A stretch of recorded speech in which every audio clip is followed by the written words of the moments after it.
All right, good morning, everyone. I am officially starting, and I want to welcome everybody to 2023.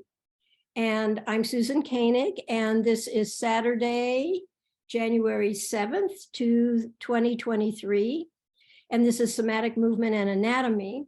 And our theme for this class is embracing our unity, our wholeness. And this is going to be the theme throughout 2023 in various permutations.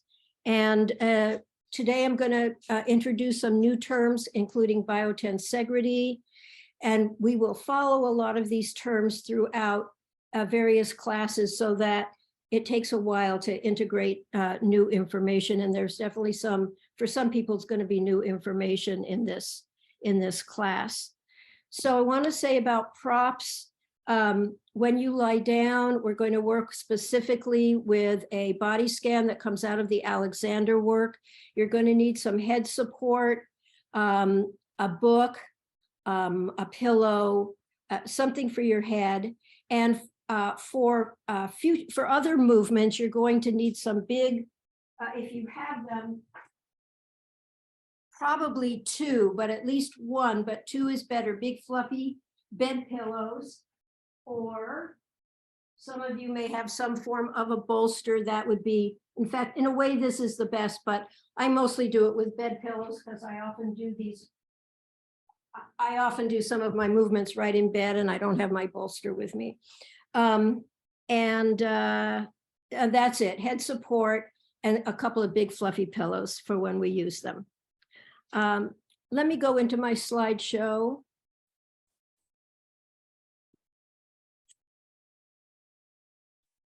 Okay. Wow, my screen feels really crowded. Okay, so Soma, embracing our unity, our wholeness, general theme, like I said, for 2023. Our somas are not a thing. We are a living, dynamic, ongoing process. And I paraphrase that from Thomas Hanna. Thomas Hanna always called the soma a process. Our goal in somatic movement is optimal, easeful movement so we can live our life as we choose. We are always working with the whole soma. That means we're never working with a shoulder or a hip or a toe. We are always working with the whole soma. We are a unity. We are so used to thinking in terms of parts, building the whole, and that is incorrect thinking. There's been since 1990, there's been so much interesting conceptual work done, a lot of it through dissection, about how to think about ourselves. We are a whole, and we do have subdivisions. So we can identify a shoulder, but we don't work from a shoulder and then an elbow and then a hand to make the whole. We work from the whole, and we can have some subdivisions so we can talk about parts, but parts always participate in the whole. Our body, our soma, adapts to the way it is used. Somas are self-organizing. That is, the body soma organizes itself. This takes place at an unconscious level. We could never grasp everything we'd have to grasp in order to think about our whole self, but our unconscious can and does keep track of it. We are continually shaping, maintaining, repairing, and flexibly adapting to our life. Pain and discomfort are always symptomatic of something going on in the whole soma. Yes, our shoulder may hurt, but the problem, it doesn't mean that there aren't some local problems in the shoulder, but the shoulder is a subset of the whole system. So there is a somatic, a full body pattern to the discomfort we are feeling. In somatic movement, physically, that includes both the muscles and the fascia, all our organs and all our body systems, including nervous, circulatory, digestive, etc. In somatic movement, we enter the soma through the myofascial door. Myo muscles, fascial, fascia, door. We slow down and move with awareness, which is an invitation to both experience and disrupt our habitual movement patterns with their habitual set of compensations. All our habits are a habit pattern. They have a wholeness to them, and they always come with compensations, compensatory ways of expressing the soma. There are many ways our habitual patterns interfere with the continuity and fluidity of our wholeness, physically, mentally, emotionally, and spiritually. In bold, number 1, lack of movement. And mostly all the others come out of lack of movement, although you would have to get kind of philosophical with the movement, but we might experience pain, lack of mobility that creates densities, thick places, contracted places, stuck places, lack of circulation, blood and lymph, and all the juiciness in the body, lack of presence, feeling fatigued, feeling lost and out of place, a feeling of not belonging, lack of community, friendship, support, constant anxiety, lack of tuning into something greater than ourself.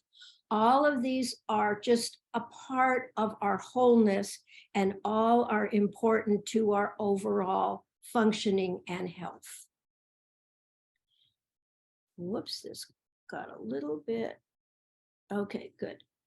So let me just say a word about fascia. We began to talk about fascia in, I think, September, October, November, something like that. And we're going to continue that in 2023. In 2023, we'll be continuing integrating fascial understandings into our somatic movements. Fascia creates continuity throughout the body. It is the tissue of continuity. It is the dynamicness of our continuity. So another quick definition of fascia, and I'll be looking at fascia in various ways as we go through 2023. But just to refresh your memory, fascia includes all the soft tissues, all the soft fibrous connective tissues that permeate, surround, and wrap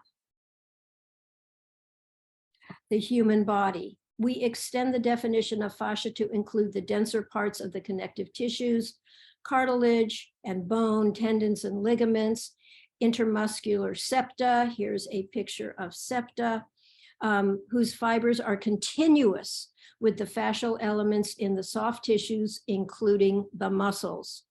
And I just wanted, because this is a picture of septa or different septums, a septum is a partition separating two chambers, such as that between the nostrils or the chambers of the heart or between muscle compartments.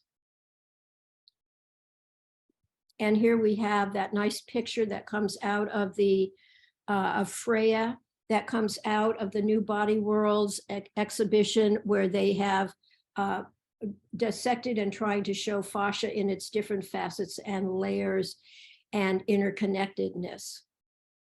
And we've seen some of these pictures before. You know, what is the question I asked, does a muscle end? The answer theoretically is no, because we're all continuous within our body. All the fascia that wraps, envelops, permeates, interdigitates, all of those things keeps every part of our soma in continuity with each other. And when we are healthy, we are nice and fluid and juicy. But even as with the dissection scalpel, even with the scalpel, we see these incredible interconnections everywhere, from one layer or one series of layers to another. So this is probably a quadricep muscle. Here they've taken off more of the superficial fascia and the fascia connected with the under part of the skin. But all these little white things that you see in here, that's fascia. enveloping and wrapping different segments of muscle. And so everything, the continuity in our body is the fascia. All right, let me come down to here. So now I'm going to introduce a new term, at least to some people, biotensegrity. Looks like my slides have moved a little bit, but biotensegrity, the fascial world. And the fascial world is where some of the most exciting new dissections and understandings of the body is coming from. And it pertains to muscles as well. The fascial world is embracing the concept of tensegrity as applied to living systems, thus the term bio-tensegrity. The concept of bio-tensegrity is an interconnected continuity of struts, bones, and cables, for example, tendons, soft tissues, that changes and reshapes the whole system with every breath we take, every movement we make. And I need to come out of screen share for a moment. This is a toy. I wish it didn't have these little balls because they kind of interrupt our sight, but these wood sticks are the representative of the struts or the bones, and these guy wires are the tendons or any soft tissue. And when we move as a whole, and the whole system responds. The whole system responds no matter how we move. And when we think we're being quiet, we're maybe being calm, we are, in some definitions, we are still locomoting because we are never completely still. We are breathing, blood is circulating, movement is happening at an atomic, a subatomic, as well as a gross level. And every motion within our wholeness reforms and reshapes the whole. Let me go back to screen share.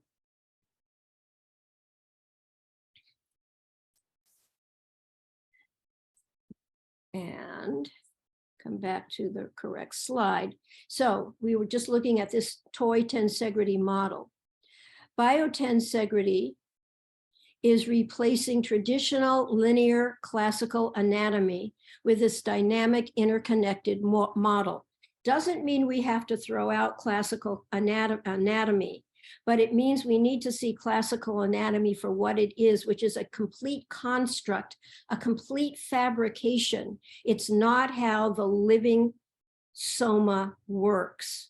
And what the world of current anatomy, biotensegrity, the fascial world is now trying to do is become more language-wise, mind-wise, concept-wise about how we are, how we really are.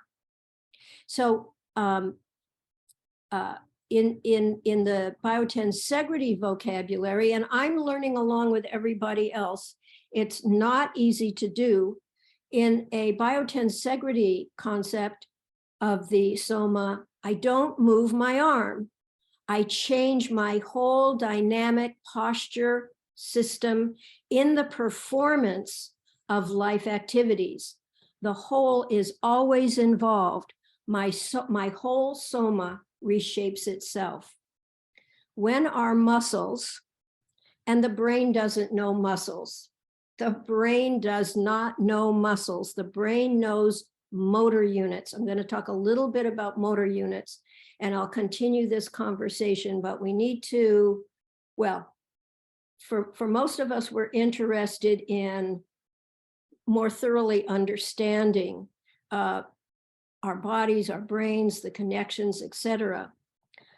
Muscles are made up of motor units. So when our muscles, I'll use muscles and I'll come back to motor units, which is really motor units, let go into length. Like when we pendiculate, we contract, we slowly release to increase our resting length. We are increasing our resting length. So when our muscles, our motor units, let go into length, we come up against gravity, and the muscles the motor units can counterbalance each other.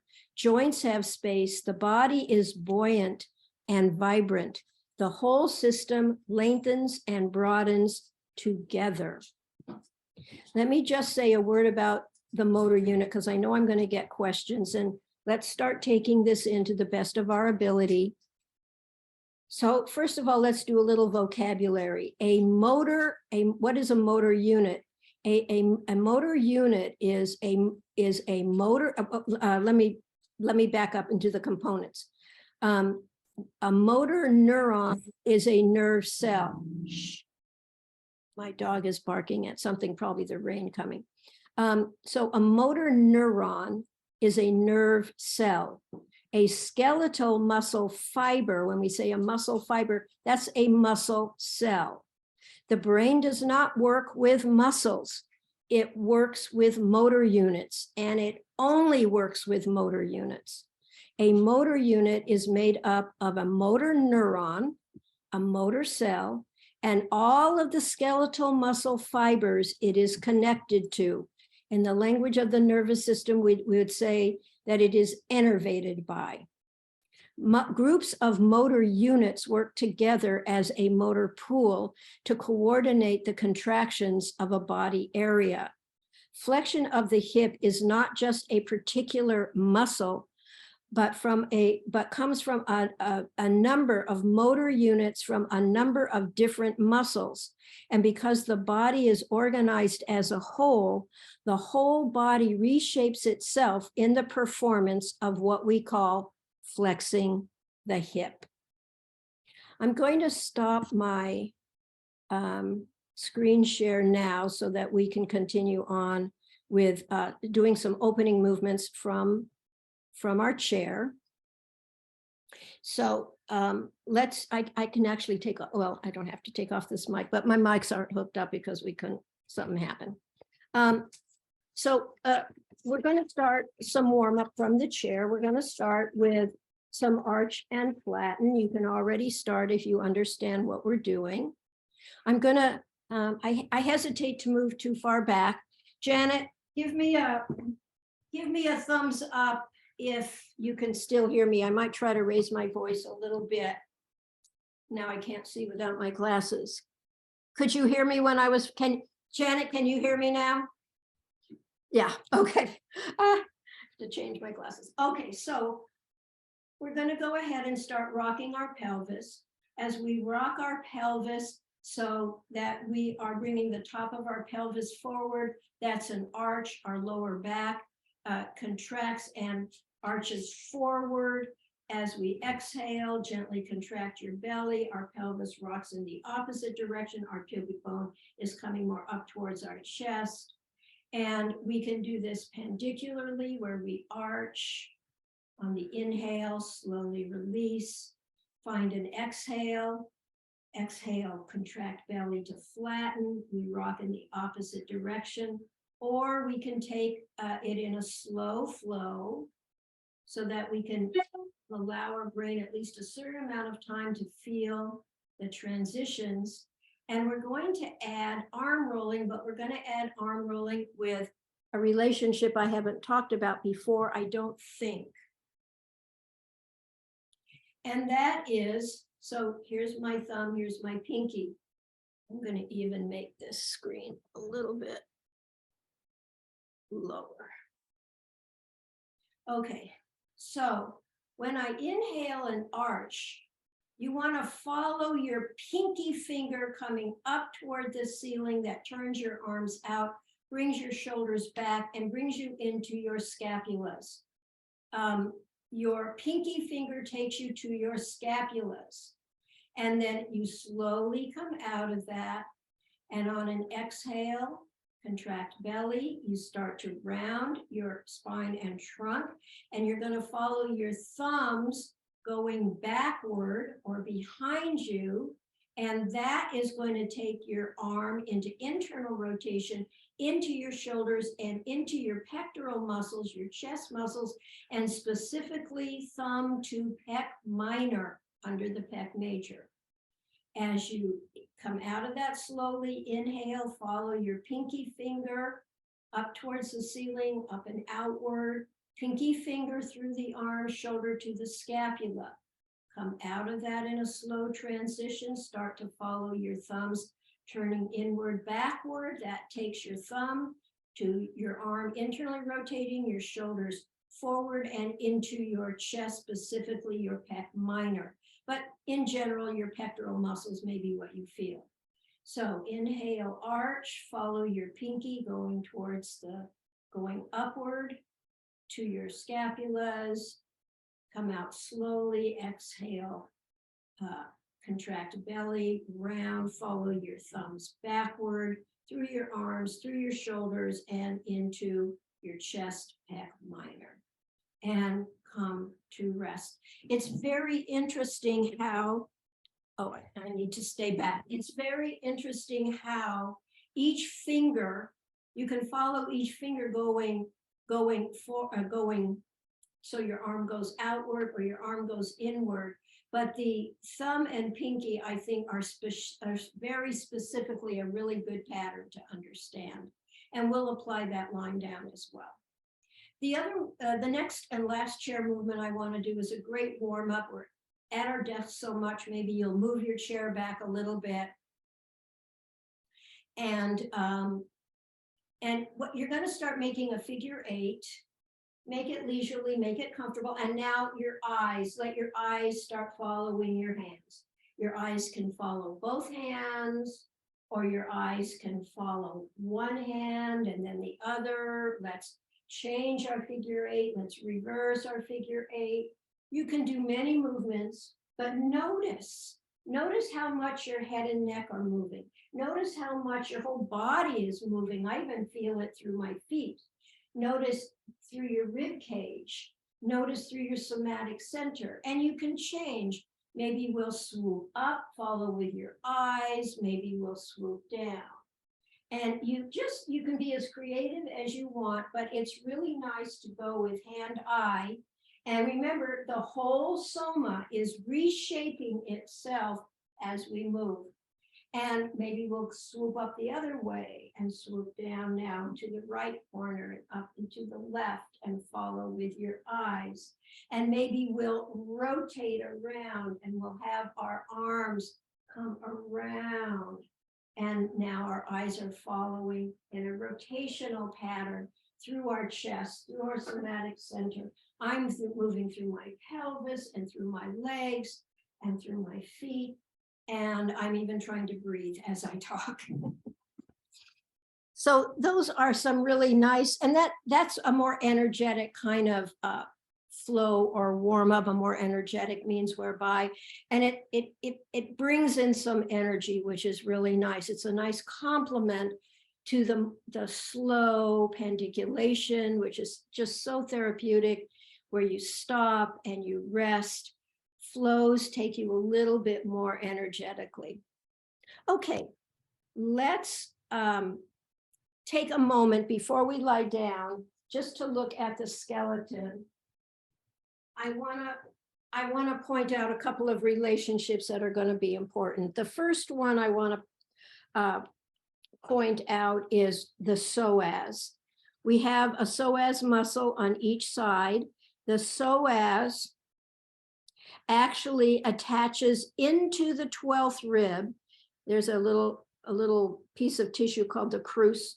It attaches into the 12th rib. It comes down the bodies and spine and transverse processes.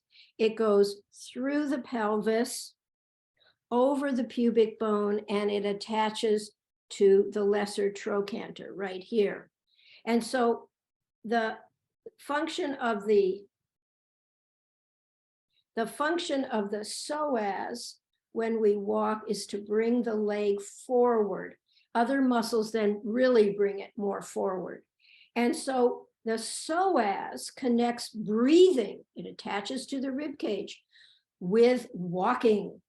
The psoas connects breathing with our walking. And of course, the same is happening on our other side. We're going to later be doing some movements that work with what's called the deep front line, coming up, especially through the adductors, pelvic floor, through the pelvis, through the somatic center, up and attached to rib cage, and even up and attached to the head and neck as you become more skillful at doing deep midline movements. And the next, let's see, there was one more thing I wanted to, let me look at my notes. Adductors, great. We're going to be doing a new adductor move today, or new, I've never taught it before, and I learned it recently and I love it. But so here's our femur, our thigh bones, our adductors. Our adductors are the insides of our thighs, and they both adduct and contribute to internal rotation. And I'm trying to look at the whole kind of girth of the adductor muscles. And if you drew a line right down the center of the inside of your thigh, on the anterior side, you'd have anterior adductors like pectineus, adductor longus, adductor brevis, and anterior adductors, they attach into the pubic bone. They attach into the pubic bone, and we're going to hopefully feel that. Your adductor magnus is a posterior adductor. It's often called the fourth hamstring. And the posterior adductors, or adductor magnus, it attaches into your sits bone. So it's very different to feel a posterior adductor going to your sits bone versus your anterior adductors going to your pubic bone. So I just wanted to call your attention to that. Maybe that will be more clarifying when we get to those movements. Okay, let's go ahead and get out your floor pad, lie down. You're going to need head support. Please do this first special body scan out of the Alexander work. Please do it with head support. You can fold a towel. I saw these, I bought them. They're, I think, car seats or something. They're thin and they're sturdy, and I often start with 2. And as I do my movements, I often go down to 1, but this is great head support.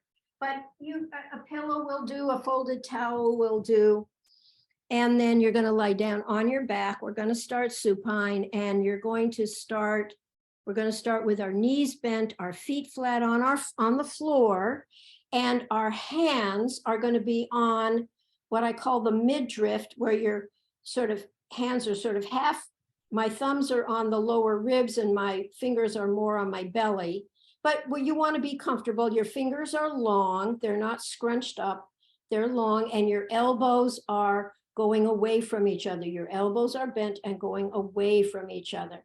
So I'll repeat that. You're on your back. You have head support. The reason you have head support is that then you are much less likely to be able to hyperextend, and your neck becomes long. It allows your neck to release into length.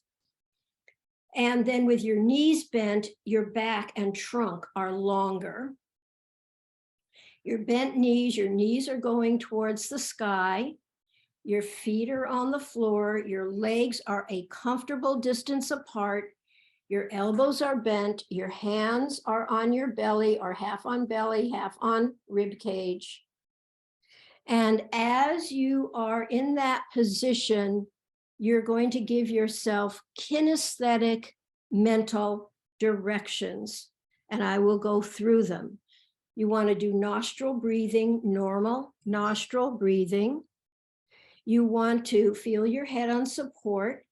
Your eyes can be open or closed. Now, in the Alexander work, your eyes are open when you do this. And and I think it's good to do, I like to do both. I like to do some of this with my eyes closed, and I like to do some of these same directions with my eyes open. The idea of your eyes being open is that you are training yourself to be able to pay attention to your internal environment and your external environment, and you bring that skill with you out into the world. So when you are walking, or when you are typing at the computer, or when you are washing dishes, or when you are doing whatever you're doing, you've developed the skill where you can say, oh, I'm going to pay attention. I'm going to pay attention to my internal environment, and maybe be able to become longer and broader. And I'm going to be able to do that at the same time as I'm listening to the birds chirp, or composing a letter or some kind of paper, or doing whatever I need to do. So there's an advantage into practicing this with your eyes open at times. And I think there's an advantage as well with your eyes closed. And so maybe you can go back and forth a little bit. So you want to feel your back against the floor. You want to feel your back, give the direction to yourself. Your back is long. As you calm down, as you relax, as you feel, it's an active relaxation. It's an active awareness. You're not collapsing. You're not going away. You're staying actively aware of yourself. Your back is lengthening and broadening and filling out. All of this takes a little bit of time. Your knees are going toward the ceiling. Your knees and hips on each side are going away from each other. Knees and hips, or knees and buttocks, are going away from each other. You're not doing any movement. You're thinking kinesthetic thoughts so that the soma can readjust itself, reshape itself into greater resting length and broadening. Your thighs are long. Your forelegs are long. Your feet are long. Your shoulders are going away from each other. That's a really important one for almost everybody. It certainly is for me. As you are sitting at your computer and typing, your shoulders are going away from each other. You want to think that. It'll keep you from rounding so much and hollowing your sternum so much. You want to stay broad as you type, as you use your hands, as you manipulate things. You want to be able to keep a nice broad chest in the front, upper back in the back. Your shoulders are going away from each other. Your elbows are going away from each other. Your hands are open and on your midriff somewhere. I'm doing the directions from Alexander, as I've learned them from Theodore Diamond of the Diamond Institute in New York. You're allowing your system to undo, to not do, to stop. You are not doing a movement intentionally. You're giving time to your system to be able to undo itself and to reconfigure itself into a fuller three-dimensional process. I also, for example, realize when I do an activity like this, how much tension I tend to hold in my thighs. And so if I go to my thighs, I'm just giving my thighs an internal direction to let go, to undo, and then take some time. So just go back to your nostril breathing. Giving yourself, your system, a chance to undo and to release into length.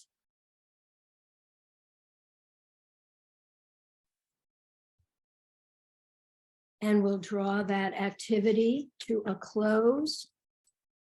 And we're going to move into, start with your knees bent, like you were just coming out of this what Ted Diamond calls, what the Alexander people call semi-supine, which is what I was just leading you in. Go ahead and bend each leg. And this is, let's say that this is the very end of that body scan. And we want to do a specific way of lengthening each leg. I learned this at was called a psoas lengthening. I now know it's a Soma lengthening. One leg at a time, slowly, keeping your foot as flat as possible. You're going to slowly glide your leg, your foot long, and you're going to keep your foot flat as long as you can. Your foot may have to curve in, but still stay relatively flat. But at a certain point, you'll have to give up flatness and slide the rest of the way on your heel. You are lengthening. You are lengthening out of your hip, out of your psoas, and out of the whole side that you're working with.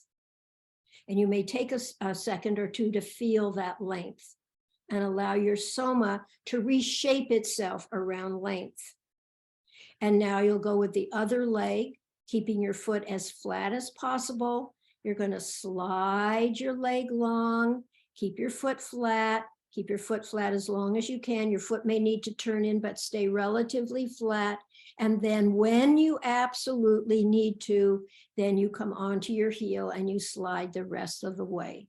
And give yourself a moment to feel that lengthening through the leg, lengthening out of the hip, lengthening out of the psoas, lengthening out of the rib cage, lengthening through that whole side. And allow your soma to reshape itself into greater length. And when you lengthen, you also broaden. Okay, one leg at a time. Let's go ahead and bend each leg, and let's move into some arch and flatten. It's the way I always like to start to move when I start to move with intention, moving with awareness. Knowing that as I inhale and arch, rolling towards your tailbone, you're reshaping your whole system. As you exhale, release out of the back, contract your belly to move into the flattening. You're reshaping the whole system. And as you continue to slowly and gently arch and flatten, let's start adding the arm rolling from our pinky and our thumb. Let me guide you. Your arms are long on the floor, comfortably near your body. They don't have to be at all up against your body where you're comfortable.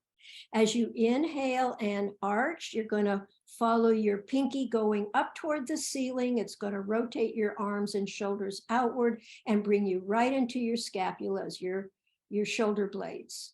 And you'll come out of that and you'll begin to transition. You find an exhale, contract your belly, follow your thumbs inward, like under your hands to turn your arms inward. Shoulders will round forward and pinkies will take you right into your pectoral muscles in the chest, specifically pec minor.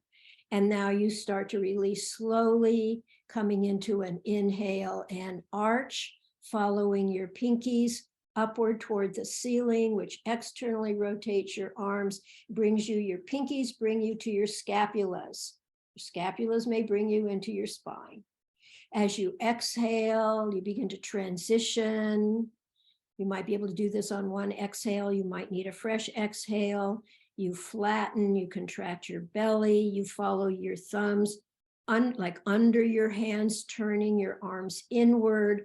Thumbs take you right into your pectoral muscles in your chest. One more. Release slowly, transition, inhale, arch, follow your pinkies towards the ceiling. Transition slowly, coming out of that. Flattening with an exhale, contracting belly, turning your thumbs under your hands, arms inward, thumbs take you to your pectoral muscles, specifically pec minor, and come to rest. Let's do a quote psoas lengthening, so soma lengthening. First one leg long, foot as flat as it can for as long as it can. And then you have to give into the heel. And then you'll come into your other leg lengthening, psoas sidedness lengthening. And we're just going to add the foot. I always like to do something with the foot and ankle because we may not get back to it all that much. And so now we're going to do arch and flatten. You can add the arms or not. That might be too much to add. It might not be too much to add. As you inhale and arch, a nice low arch, aim for a low arch. You're going to point your feet and toes. And as you transition to flattening, exhale, dorsiflexion, foot and toes come towards your kneecaps. Go ahead at your own pace. Inhale, arch, point feet and toes. You might want to follow your pinkies up towards the ceiling. Exhale, transition into a flattening, contracting belly, dorsiflexing, feet and toes towards your kneecaps. Follow your thumbs coming kind of under your hands, arms inward to your pectoral area. And maybe do one more set. Inhale, arch, point feet and toes. Transition. Exhale, contract belly to flatten. Dorsiflex, feet and toes towards the kneecap, and rest.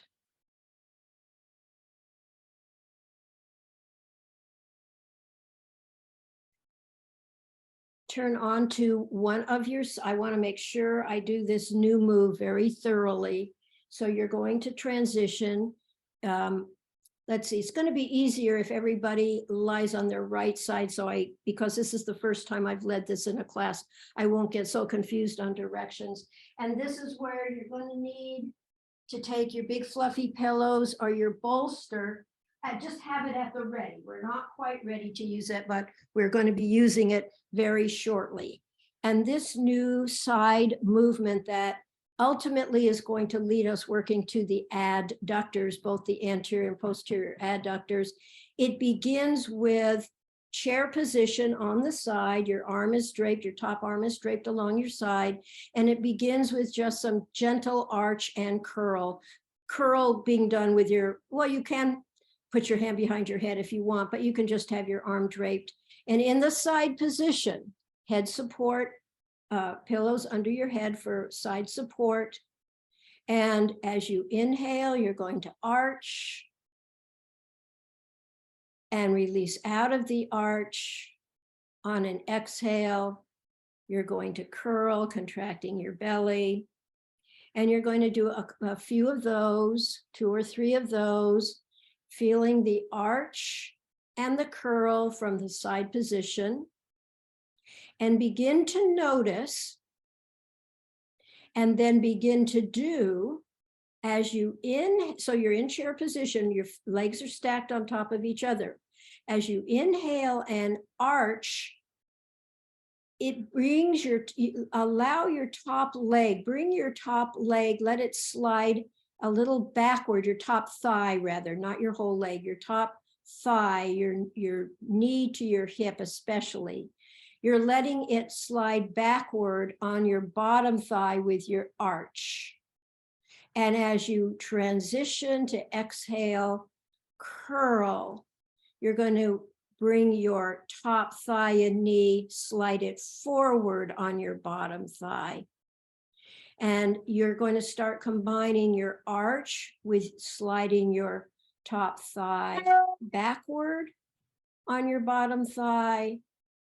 And as you curl, sliding your top thigh and knee forward a little forward, it's not a huge move, of your bottom thigh. And you're coordinating your arch with the backward movement, the backward sliding of your top thigh.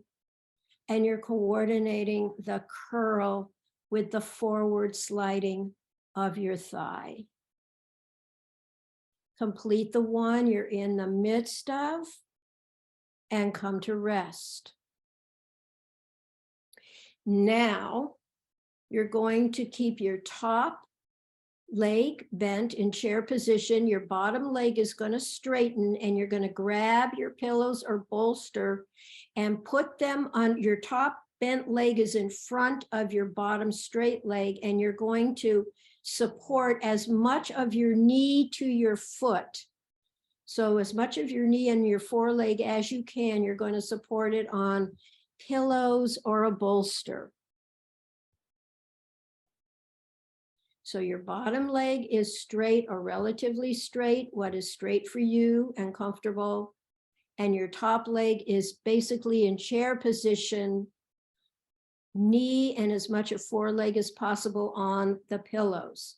Once again, and here you're going to really be able to feel that pelvis roll even more. I think you're going to start with your arch and curl as you inhale and arch. Your thigh and knee slide backward. Make it a slow flow, transition into curl, contract belly. Your thigh and knee slide forward. And as you arch, your thigh and knee slide backward. Feel your pelvis moving and your whole soma reshaping itself. As you exhale and curl, slide your thigh forward. And as you arch and curl, feel your thigh slide backward on the arch, forward on the curl, and it's bringing your pelvis with you, especially the hemi-pelvis on the top. But your whole soma is always participating. Every breath you take, every move you make, you're reshaping your whole soma. And you're feeling that nice rhythm in the pelvis as you arch, thigh backward, curl, thigh forward, and come to rest. And now we're going to incorporate the third element, the third piece of this movement, and that's the straight leg. Listen carefully. I'll go a little slower as you catch on. You can go at your own speed, but I'll repeat directions for those of you that may be newer to somatic movement. Okay. You're going to inhale and arch and allow your thigh and knee to slide backward. Hold that position and gently raise your bottom leg. You're using your posterior adductors, which are going to your sits bones. You might even be able to reach behind you to your sits bones and feel that. You don't have to do that. You may just do it in a feeling sense. And then slowly come out of that. Find an exhale, curl your spine, slide your thigh and knee forward. Hold that position, raise your bottom leg. Now you're working with your anterior adductors, which attach more into your pubic bone. You may be able to reach your arm around in the front of you towards your bottom end of your pubic bone, a little harder to get to. And now you're working with the more anterior adductors, pectineus, adductor longus and brevis. Okay, let's repeat. Inhale, arch, your thigh slides backward. You raise your bottom leg. You may feel your posterior adductors go more towards your sits bones or go more posteriorly. As you start to release out of that and find an exhale to curl your trunk and spine, thigh and knee forward. Hold that position, raise your bottom leg, and feel that you're working with your more anterior adductors. Slowly release out of all of those positions as you transition to your inhale and arch, top thigh and knee backward. Hold that position. Raise your bottom leg. You're working with the posterior adductors, adductor magnus. You release out of all of that, bottom leg, top leg, transition to exhale, curl, top thigh and knee forward, slides forward, top hemi-pelvis forward, raise bottom leg. You're working with the more anterior adductors going to your pubic bone. Slowly release out of that to neutral and come back into chair position.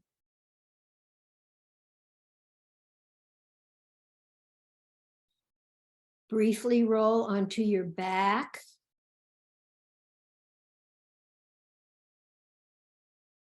Coming into active rest awareness. Maybe you feel longer, broader, maybe more of your backside is on the floor. Legs can be straight or bent. Neck is long because it's probably still on the support.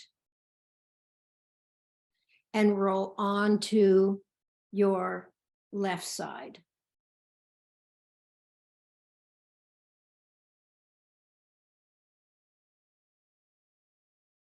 Chair position. Chair position means your knees are about 90 degrees to your hips and your ankles. You've got 90 degrees behind your knees from ankles to knees. You can almost see your toes. Maybe you can see your toes. Chair position. Feel your sidedness. Feel that you're on the side of your ribs on the bottom, the side of your shoulder, the side of your left shoulder. Head support. Get your head support comfortably positioned. Top arm is probably draped on your side, but your top arm is just comfortable. And you're going to begin arch and curl in the side position. As you inhale and arch, you're still hollowing the back, the lumbar in the back. It's an anterior pelvic tilt. As you exhale, you release out of the arch, you move into the curl, your belly is contracted and more rounded. And go back and forth until I call the next section. You're doing the side, lying, arch, and curl. Many people that have trouble with learning arch and curl, arch and flatten, or arch and curl on their back, they can do it easier on the side. Some people, many people in my experience. Part 2, you're going to start coordinating your arch and curls with the movement in the thigh. As you inhale and arch, allow your top thigh to move backward of your bottom thigh. As you release out of that, find an exhale and curl. Your top thigh moves forward, a little forward of your bottom thigh. And slowly and gently, comfortably, no over efforting, you're going to move back and forth in a slow flow. Inhale, arch. Your arch brings your top thigh backward, your top hemi-pelvis backward. Your exhale, curl, contracting belly, brings your top hemi-pelvis and thigh forward. And do that for some more repetitions. Really get the hang of it. It's easy to get confused sometimes on these patterning, so sometimes you have to start again. Inhale, arch, brings your top thigh and hemi-pelvis backward. Exhale, curl, brings your top thigh and top hemi-pelvis forward. Clearly feel that pattern. And now we'll add the third element. So come to rest, chair position, give yourself a moment to rest. Feel your sidedness again. You're lying on your right side. If your left side is up towards the ceiling, you're lying on your right side. You might feel your right side ribs. You might feel the right greater trochanter, the side of the femur, the side of the pelvis, the side of your head. Feel your sidedness. And now we'll go into part 3 with the adductors. You're going to straighten your bottom leg. Your top bent leg is in front of your bottom leg, and you're reaching for your bolster or your pillows, and you're positioning as much of your knee through your foreleg, even your foot if you want, but knee, foreleg, you're positioning it on your pillowing, on your bolstering in front of you. And you're going to begin to arch and curl. So you inhale and arch your thigh. You're on the arch, your thigh will move backward. On the curl, your thigh and top hemipelvis will move forward. So do that for some repetitions and really get the rhythm of it. As you arch, it brings your top hemipelvis and thigh, it slides it backward of your bottom. Well, slides it backward, your bottom leg is straight. That's why you have the bolstering, but the bolstering will help you feel it. As you curl, you'll feel your top hemipelvis and thigh move forward. Feel the backward forwardness with the arch and the curl. That pelvis really, the bolstering really helps your pelvis to move more. That's why it's really good in this movement. And now come to rest. And we're going to add the adductor portion of it. So I'll start you off. You can go at your own pace, but I'll continue instructions for people that need it. As you inhale and arch, you're going to your top thigh and knee and hemipelvis move backward. Hold that position. Raise your bottom leg comfortably. See if you can feel your adductors, your more posterior adductors going towards your sits bones, your bottom sits bone. You may even be able to palpate that. And then you slowly come out of that. We'll start slow. And then on an exhale, contract belly, curl your top hemipelvis and thigh, slide forward and hold that position.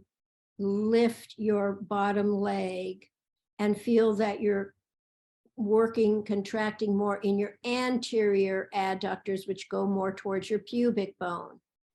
You'll slowly come out of that whole pattern and you'll begin to move in a slow flow. When you inhale and arch, top thigh and knee backward, hold that position, raise bottom leg. Perhaps you can sense, feel, experience your posterior adductor magnus going more towards your bottom sits bone.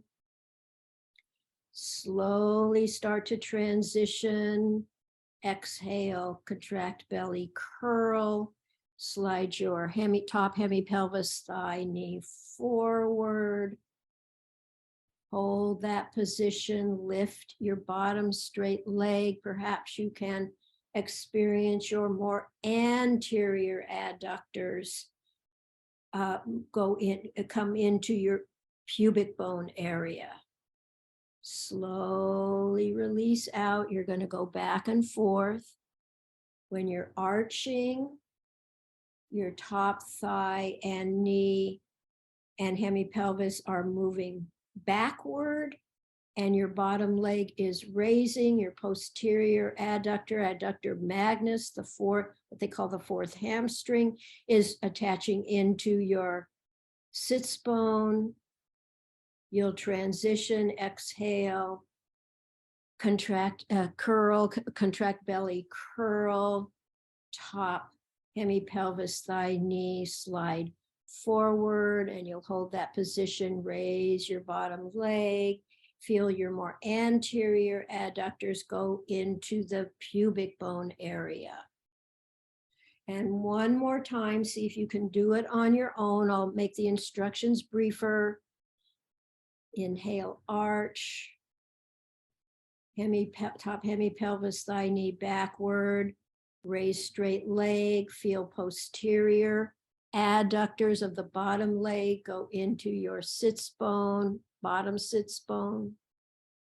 Transition to the curl, contract belly, top hemi-pelvis, thigh and knee forward, hold that position. Bottom leg raises up, feel the more anterior adductors attach more into the pubic bone area. And come to rest. You can move back into the chair position and take your bolstering or pillowing away. And roll onto your back.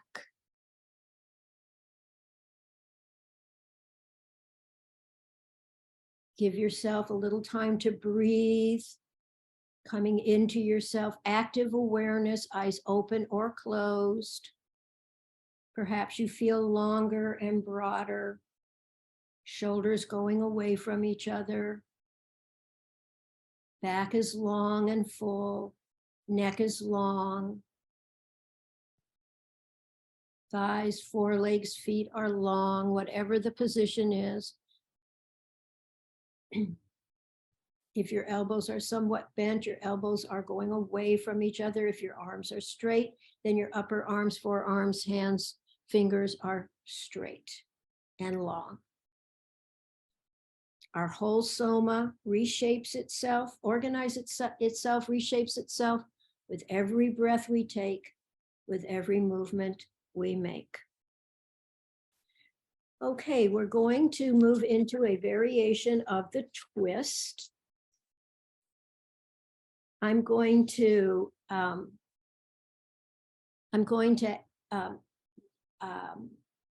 enhance a little bit a movement Mary Poxon did in her last class. We'll work with the arm and upper body first. And I hadn't done that one in a long time, and I love it. So, and I'm going to add an element to it. I don't exactly remember how Mary did it, but here's how I'm doing it. So in the twist position, your knees are bent. And even though we're going to work with upper body, why don't you go ahead and bend your knees, feet on the floor, knees toward the sky. You're long between your knees and your hips. And your arms are out from your shoulders. If that's not comfortable, you can bring your arms down some. You want your arms to be out from your body, abducted, and comfortable. And I'm going to specifically organize you in a certain way so I don't get confused hopefully don't get confused on the instructions. So your arms are out from your shoulders. You're going to turn your face to the right. You're going to bend your left elbow and bring your left hand right above, even onto the chest, or my hand hovers, my left palm hovers a little above my chest. I'm going to slide my left palm along my upper chest, but hovering it in the air towards the fingers of my right hand. And as I slide, I'm going to follow my top arm, thumb rolls down in internal rotation on with my left arm, thumb follows my thumb into internal rotation. I'm going to follow with my right arm, my pinky coming up toward the ceiling into external rotation. Now to transition, both of my elbows bend, my fingers come toward the ceiling. My left arm lengthens out straight on the floor. My right palm comes close or on my chest or hovers close to my chest, right, maybe under my clavicle if that's comfortable. And as I slide my right palm along my chest, my right hand is following my thumb inward under my hand. My left pinky is coming up towards the ceiling. My top arm is in internal rotation. My bottom arm is in external rotation. My head is to the left. It's bringing in much more of my rib cage and somatic center. I make the transition by bending both elbows. Fingers come toward the ceiling. My left palm now hovers above my chest. My right arm straightens out. As I slide my left palm across my chest, I follow my top arm, my thumb, inward, under my hand to inward rotation. Follow my right straight arm. My pinky comes up towards the ceiling. My bottom arm, my right bottom arm is an external rotation. My left top arm is an internal rotation. And now see if you can just sort of slide into these positions. And as your head and arms are moving left, your knees are going to the right. And as you're transitioning with your knees toward the ceiling, you're starting to transition your hands. As your knees come to the left, your right arm straightens out, your left elbow bends, your left palm starts lengthening towards your right. Your top left arm rotates inward with the pinky. Your right bottom arm follows your left arm rotates inward with your thumb. Your right arm rotates externally, pinky up towards the ceiling. And see if you can make it into a slow flow. You're transitioning. Your arms are moving more leftward with your head. Your knees are moving more to the right. And you're going back and forth. You may need to go slowly until you get the pattern. And then you try to get a little bit more playful in the pattern, a little bit more dancey, a little bit more graceful. And it's a wonderful movement. Your the top arm, the top palm that is sliding across your chest is following your thumb into internal rotation. Your bottom arm, which is long, is following your pinky towards the ceiling. And you're going to move back and forth. Have fun with this. Be playful.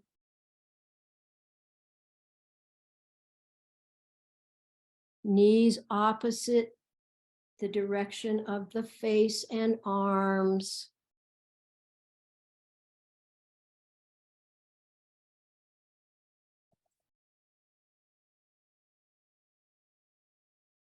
And complete the one you're in the midst of, and come to rest on your back, legs straight or bent. And just take a moment. And we'll end with arch and curl on the diagonal.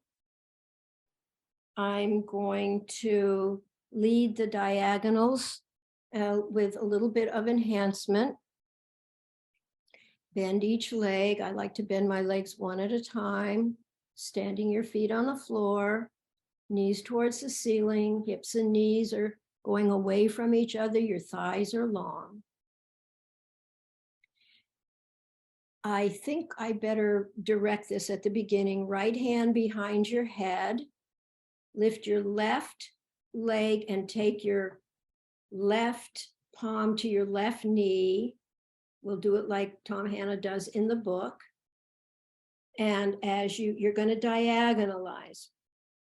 As you inhale and arch, if your right hand is behind your head and your left hand is to your left knee, as you inhale and arch, your face turns to the right. Your right elbow might even be able to go down. Your left knee goes outward, external rotation. As you transition to exhale, curl, contracting your belly, to get the diagonal curl across the front, bring your right armpit towards your left hip. Instead of elbow knee, you'll get more of a diagonal, right armpit to left hip. And you'll slowly come out of that. As you inhale and arch, your face to the right, right elbow down, left knee outward. Exhale, transition to curl, contract belly. As you come into the front diagonal, right armpit to left hip. That will give you a more of a diagonal.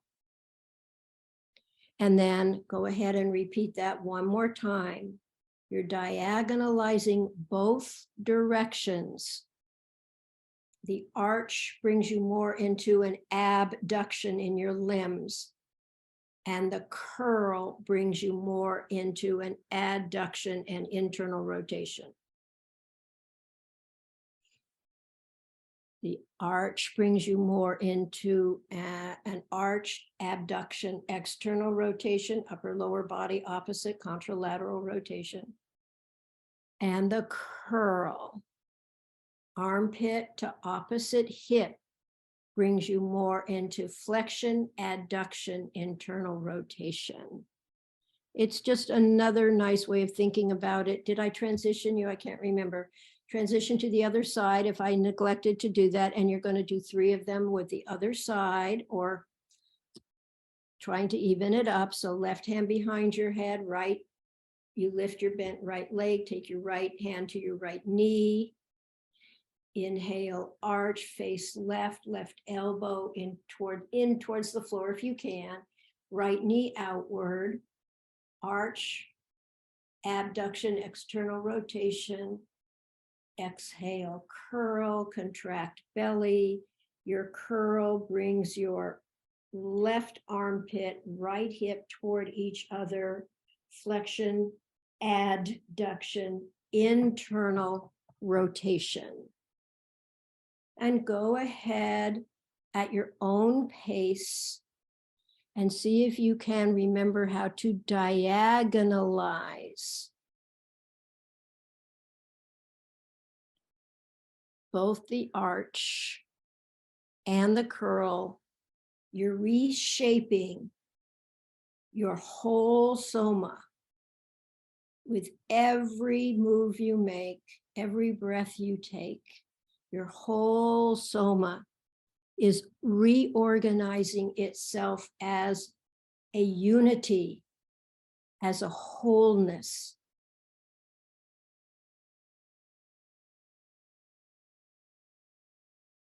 When you feel you have completed the one that you're on,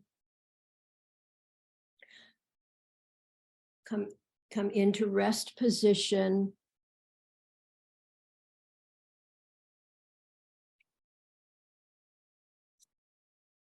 For our ending body scan, which I will do relatively quickly, bend each leg one at a time. We'll come back into the Alexander activity.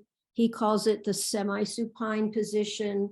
Head is on some level of support. It may be much lower than before. So you don't want to hyperextend. You don't want to bring your head backward. You want your neck to be long. That's why you want some extra support. Your knees are bent. Your legs are a comfortable distance apart, knees towards the sky.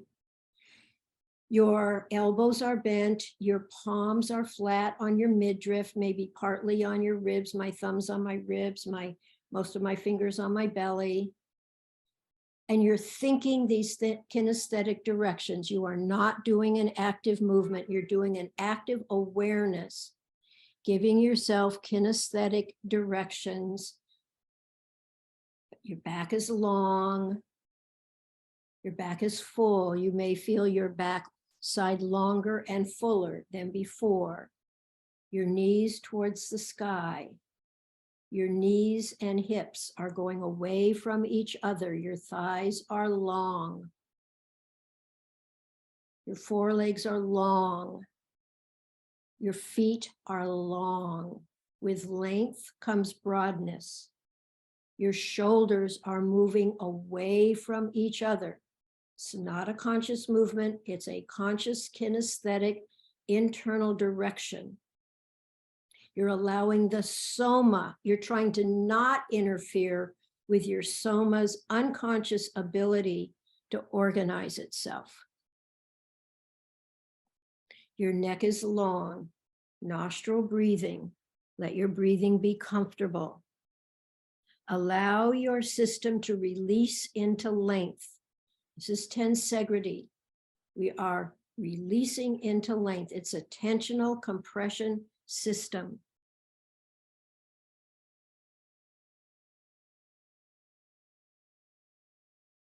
And we will add, I might go over a minute or two, we will add a slightly different heart math breathing. Perhaps you'd like to cross your hands over your heart area, over the middle of your chest, and just listen to this and just breathe comfortably.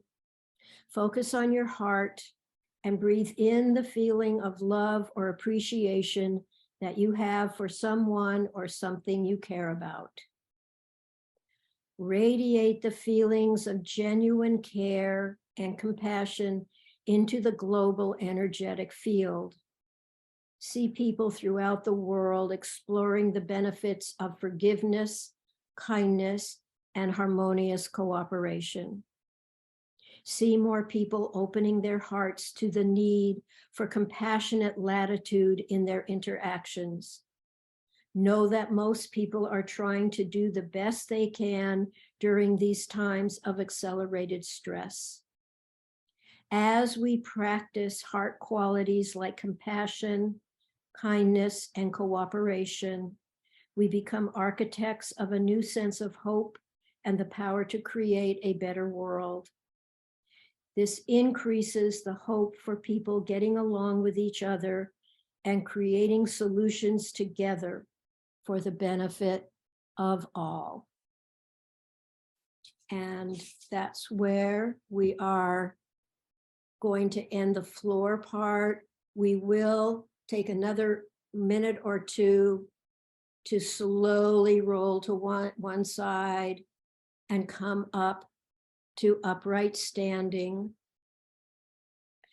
And I know some of you feel very glued to the floor, I understand, but gently, if you can, you're going to make your way to standing. And sometimes what happens with me, this is just my personal experience. When I come to standing, I need to wiggle a little bit. I might need to raise one foot and then the other. Just coming to a standing is a little hard for me. I need a little bit more dynamic movement, and then I can find my balance in standing. So however it's comfortable for you to come to standing, take a moment to feel your vertical height. And here's a brand new suggestion. If you let your tongue feel your hard palate, bring your tongue up behind your teeth and a little backward, and feel that it's hard. That's your hard palate. It's just a location. Now let your tongue relax into its normal position. And as you come into your vertical height, this is an internal kinesthetic direction, let your hard palate help you lift yourself into verticality, your vertical uprightness. So again, you're not doing a specific movement, you're doing a thought form, and your hard palate is helping you find lift and verticality in your whole soma. So you have levity going up, you have gravity coming down. The combination of the two bring you in balance and release your soma into length. And now do a little walking just to move and walk. And remember, as you walk, a couple of things, your psoas, if you know where your psoas is, and many of you do, your psoas connects your breathing basket to your walking, to your legs. Your psoas connects your breathing to your walking. And with every step you take, with every breath you make, you're reshaping your whole soma. Your soma is a process. It is a performance. It is dynamic. It is living. And that is going to end our class today. I will turn off the recording.